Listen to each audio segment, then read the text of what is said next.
Dinner ako kasi magagalit Hindi ka. ko maunawaan. Hindi ikaw ang Ano pa ba problema. ang kulang? Oo na, nag-cheat ako. Ilang beses naman kitang Kung ako kinausap, natin, di ba kaso hanggang mas gusto dulo? ko na siya. Aaminin ko. Akala nagloko ko ako. ba hanggang dulo?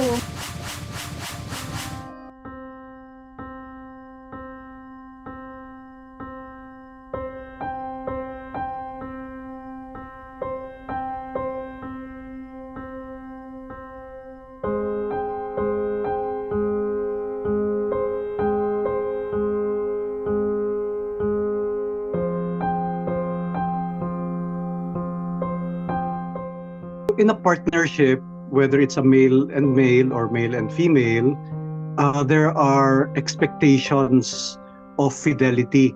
When the vows of fidelity are broken, then that's when cheating happens.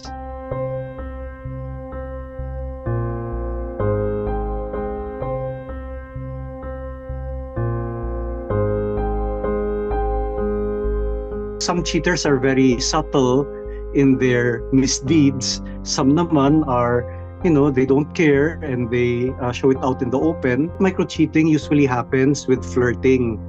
So the flirting may not be obvious to both, and yet there's already a chemistry building, but they can still name it. Chemistry happens on an emotional level, whether intellectual, whether both. It starts off with a strong like for each other, and then the like becomes an obsession, and that's something of an emotional connection.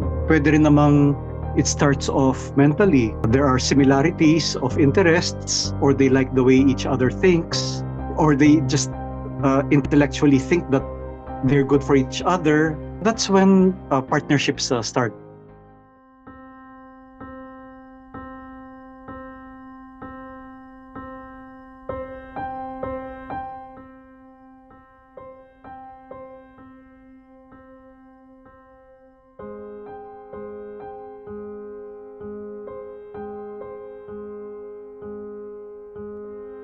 Maraming dahilan para mag-cheat ang tao. Number one, pwedeng genetic. Kasi ang pag-cheat, namamana. So you will notice that kung may mga ninuno na nag-cheat, like yung tatay o yung grandparent, napapasa rin sa anak. So the tendency for cheating can be passed on genetically. We're talking really about behavioral patterns that the offspring copy and somehow pass on to the future generations. Number two, pwede rin by learning, okay? Exposure to the parent. Yun yung kinalakihan ng bata, syempre pwedeng gayahin. Yung emotional needs, baka sa primary partnership, primary relationship, hindi na may meet yung needs, tuloy hahanap ng iba. Another factor is also accessibility and availability. Sa social media, there are groups for partner swapping or some other type of adventure, sexual, romantic adventure.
Iba yung psychology ng third party.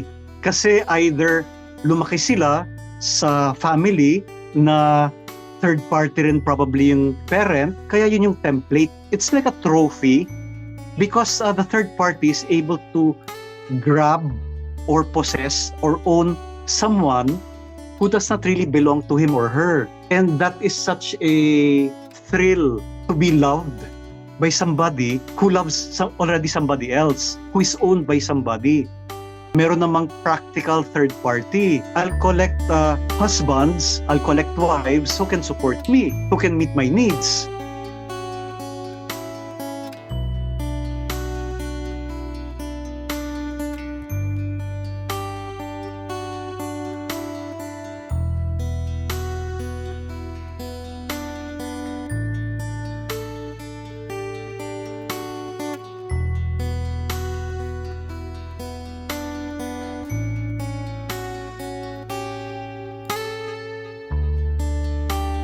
Merong tinatawag na post-traumatic stress disorder. So, after the trauma, it's like they're already scared when they get into future relationships. The harm that I am concerned about is really about the children. Because if the children witness it and they grow up with that relational template of their parents, most probably they are going to repeat it.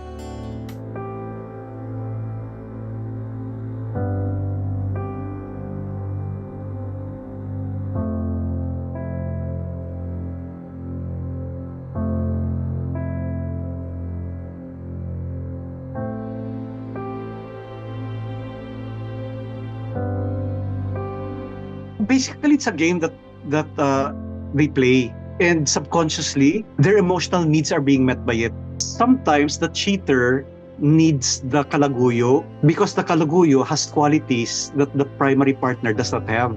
It's a complete system.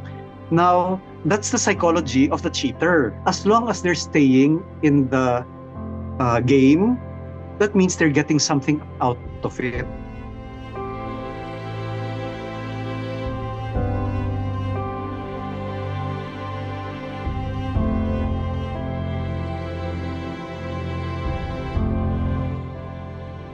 They need a counselor, a psychotherapist to help them process what happened, to study how it happened and why it happened para hindi maulit-ulit. And the only way that they can advise themselves is to help them realize how much they are suffering. You don't tell them, you ask them questions that will make them realize how much pain they're suffering, hoping that they'll get tired of it.